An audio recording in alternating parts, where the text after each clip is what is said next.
Hello class 10. My name is Jane Zodiliani. I'm your SS teacher and I'll be taking your history, and today we are going to study your history chapter 2. Okay, your chapter 2 is nationalism in India. Nationalism kan ti chuan it means love of one's country. Ma niram tana chanem ngai na kan ti chu mo. Okay, India was a colony under the British rule, as we all know, isn't it? So were some other countries. The growth of this modern nationalism in such country was related to this anti-colonial movement, as all people, irrespective of their religion or social groups, were being oppressed by this colonial rule. They developed feelings of unity among themselves. So today we are going to study about several factors that contributed to the emergence of Indian nationalism. Okay, we know that the British rule over India in order to promote their own interests. The Indian realized that their interests were perpetually being sacrificed for the sake of the British, isn't it? These class led to the creations of nationalistic feelings among the native people. So the anti-imperialist movement rose gradually, and due to many reasons, let's study about these reasons in detail. Okay, we go to number 1. Okay, let's see this economic exploitation. The worst features of the British rule in India was the economic exploitations of all classes. Britishers came to India as traders, and their primary motive was how to gain financial benefits or profits.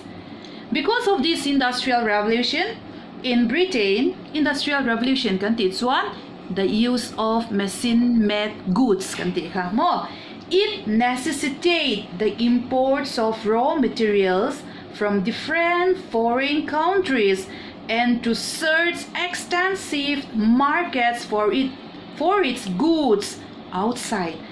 So this ruined the Indian cottage industry severely.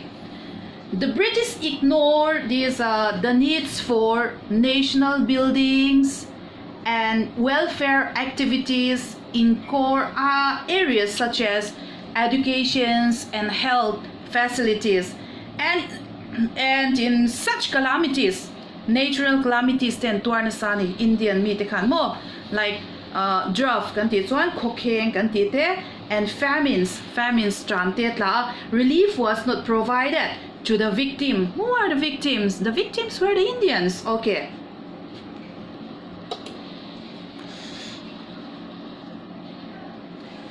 So these economic exploitations to a great extent had a great repercussions kan ti chuanin hmong ani on the growth of nationalism, and the people agitated against the foreign government.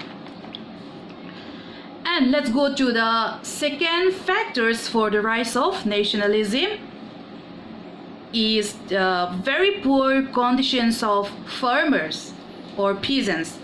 The British introduced this land revenue system, which was their main source of income when stayed in India. They introduced new settlement like permanent settlement. So this revenue policy of the British forced the peasants to pay a very high taxes. Not only that, the British created a class of zamindars who collect rents and pay to the government after keeping their own share. And these zamindars added to the oaths of peasants by demanding exorbitant kan ti chuanin lei luak in enge zamindar so khanin peasants how den ne na khanin demand and siam vele thungani rent in order to make a higher profit for themselves and mani ham chatnan mo. Okay, what a great burden it would be, isn't it, during those period? And we go to the third factors. The third factors is the influence of Western education.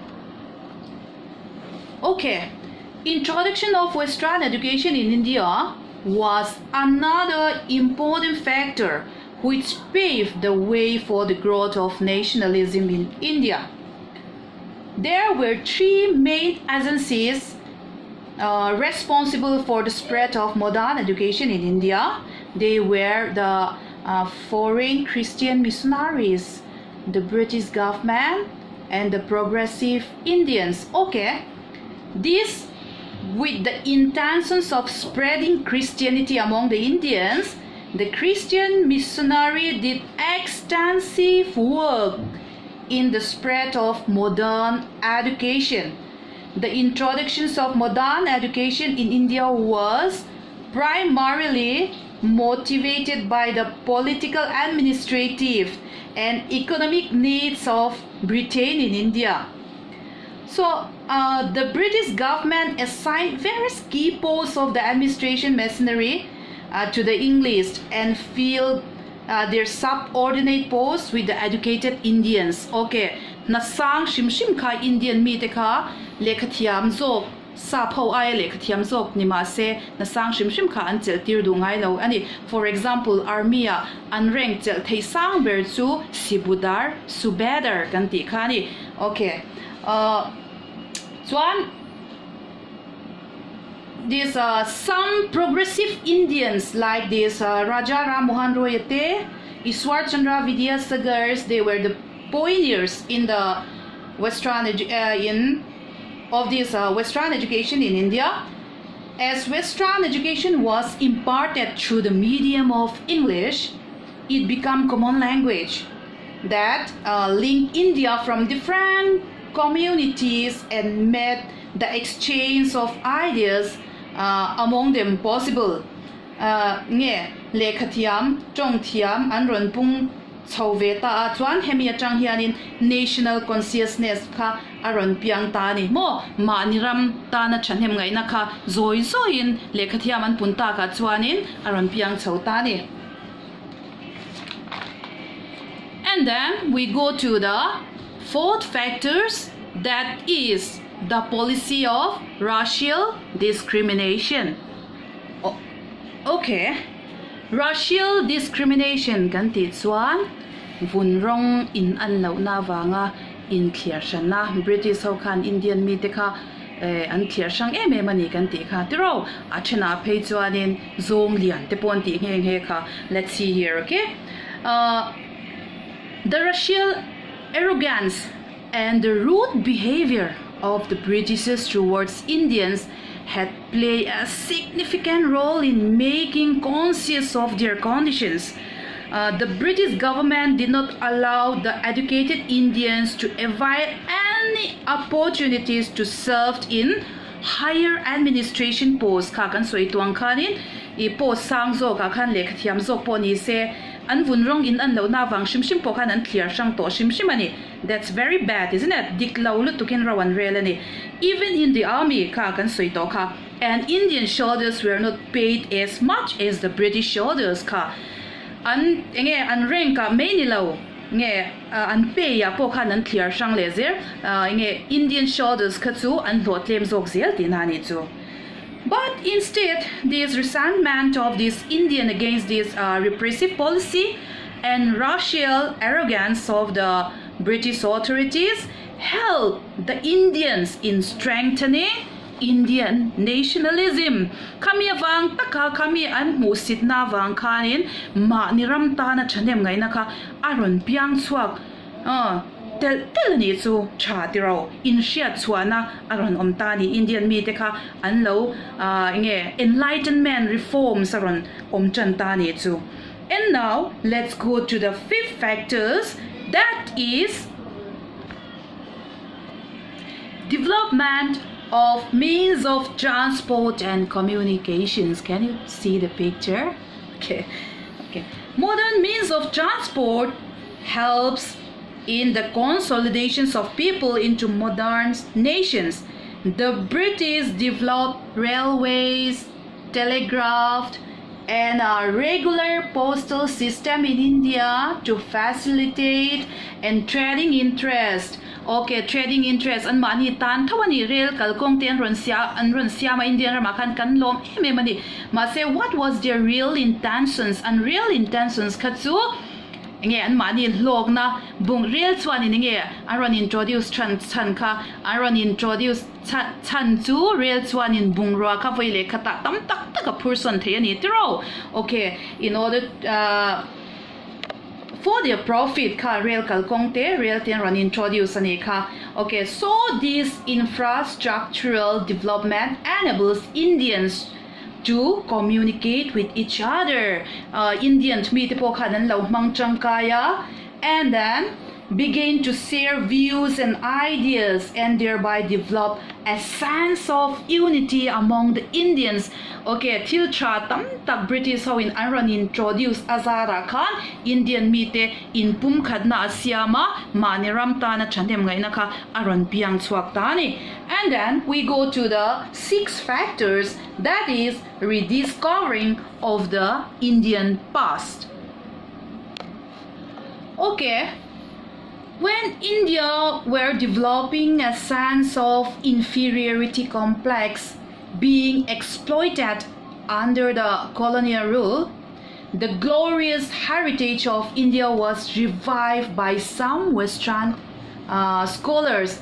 Mana Indian parvul lai temeyang Mughal lalarama nge an lalaram ro pui tak tak la cheto khang kha an han revive back le tani by scholars like this William Jones, Charles Wickens, and many more. They translated some Sanskrit texts into English and attempt to prove the supremacy of the ancient Indian culture. Anro puizia paulang Turkani Sanskrit tongka and translate ani. Okay, its heritage and its philosophy. Some Indian scholars like this R.G. Bandarkar, H.P. Shastri, etc. also help in reviving the past glory of India. So all this help in regenerating a sense of this confidence and patriotism among the Indian people. Very good, isn't it? Okay, we go to the next factor, that is role of cultural progress. Okay, we go. In the making of this nationalism kan so hian in this history te fictions kan ti te folklore te songs, they played a very important role. Okay, and symbols plays a great role. By this 20th century, national song was composed, isn't it?